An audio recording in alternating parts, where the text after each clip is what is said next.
Okay, so this is the first video. I'm accepting the Economic Ninja's 10-day challenge.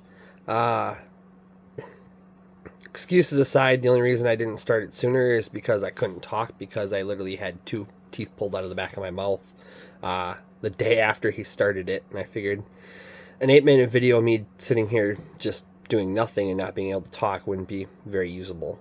So, that aside, my financial journey started out when I was 16. My parents co-signed for a credit card for me back then. So they got me a nice jump start. I'll never complain about that. My management of it was really solid up until after I got done with college. And we'll get into that in just a little bit.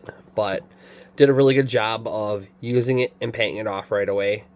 In addition to that, I also started out, saved up quite a bit of money. My brother and dad and I were into racing. Love the sport. One of the biggest money sinks in the world. If you've ever been a racer, you can understand 100% what I'm talking about.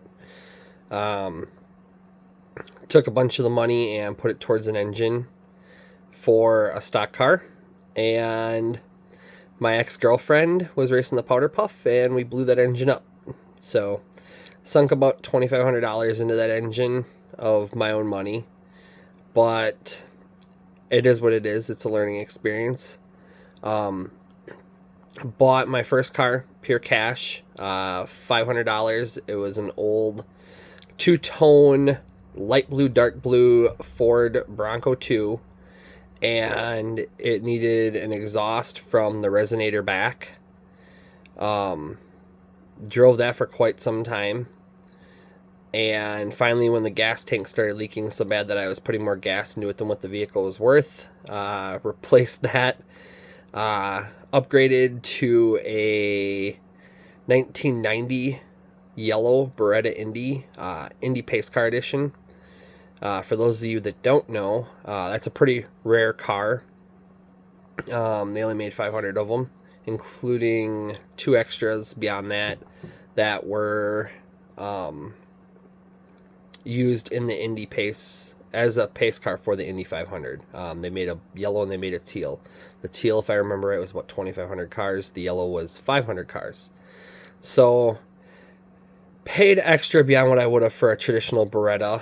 If I would have just bought a regular Beretta, I probably wouldn't have paid the difference of the loan. However, I did take out a loan. That loan got me started on building my credit even further. So there was a plus side to the minuses. Paid most of it cash down up front, and I think I financed like $2,000 over 2 years and paid that off while I was working. My first non-farm job, I had a lot of farm jobs because I was a farm kid growing up. My first non-farm job, I worked in retail. I want to take 2 seconds to thank my boss, because if it wasn't for her, I would have never learned half the skills that I have learned today that have probably helped me get through even the toughest of times. When you learn how to sell, things in life may not always be easy, but things are always manageable. You can figure out a way when you learn how to sell. So, if there's 2 jobs ever that I believe people should start with in their life, I really believe they should take a fast food job to understand the automation of things and to understand the chaos and determination of working in the fast food environment. It's insurmountable, and I'll explain more about that as I get further along here. The second thing is I think you should work retail. I worked retail clothing. I worked for Phillips Van Heusen. Oh man, my eyes are just watering up a sieve right now. I worked for Phillips Van Heusen in their Van Heusen chain in an outlet mall.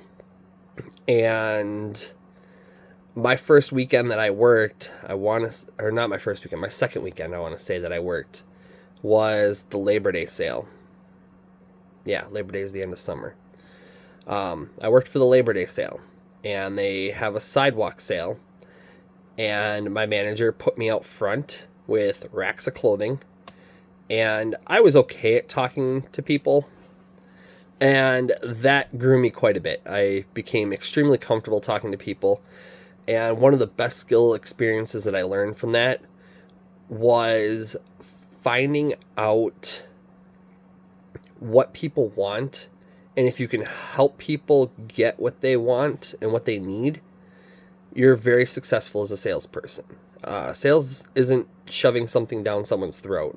Sales is catering what you have to what they need. And if you don't have what they have, either helping them try to find it or figuring out another solution that will work for them. And that's the big thing. I actually did a lot with men's clothing, and as crazy as it looks from like my basic t-shirt here,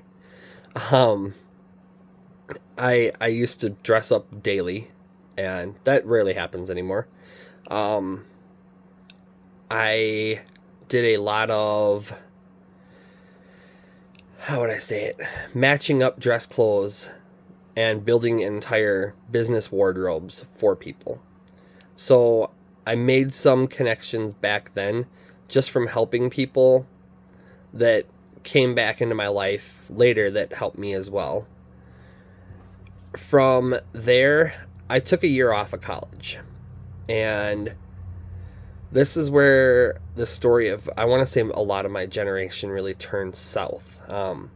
Like I said, I'm not 50, I'm 40. I'll be 41 in about a month and a half here. But a lot of my generation was the generation spoon-fed with the BS garbage of you have to go to school to make something in your life. And that first year, I didn't have the money, so I didn't go to school to do something with my life. And my parents were newly divorced at that point, and both of my parents made too much money for me to get financial assistance to go anywhere. So I worked for a year to save up the money. My first semester of school, I went to the University of Wisconsin-Platteville. It was a great experience. I still remember there being so many kids back then that they had overflow housing. And when you came into school your first semester, I was one of the last kids to register because I didn't know then if I was going to be able to go even. After taking a year off, though, I was able to just count one of my parents' incomes. So my mom ran her own floral shop, and while she did fine, the thing was because of the deductions and stuff from her business, that allowed her to show lesser income. And when she showed lesser income, that helped me with my FAFSA to be able to have, quote unquote, the government pay for more of it. And that allowed me to finally go. I'll talk later about whether I thought that was a good decision or not, but the overflow housing was fun because I got to sleep in essentially a study hall that was made into a room for 2 weeks until they were able to get me into a regular room because of kids that couldn't make it and didn't want to be there dropping out. So we're going to leave that for here today. I still have 9 more days of this, and I'm going to be happy to share some of this information and knowledge with some of you. So hopefully it can help guide some of you guys that don't know what you're doing.